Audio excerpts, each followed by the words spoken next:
Mamãe, por que eu não posso brincar com eles?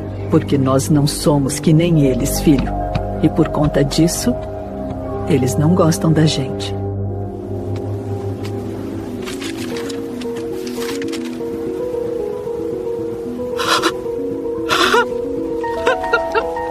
Mãe, deixa eu ir, por favor. Olha só, eles mandaram o convite.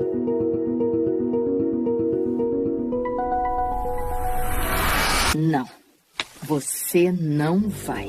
Por que não, mãe? Eles me convidaram e você não vai me deixar ir? Confia na mãe, filha. Essas pessoas não são boas. Não deixe elas te enganarem.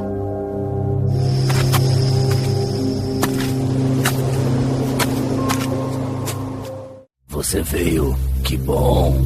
Sim, eu fiquei muito feliz quando recebi a carta. Minha mãe não queria. Olha a cara dele.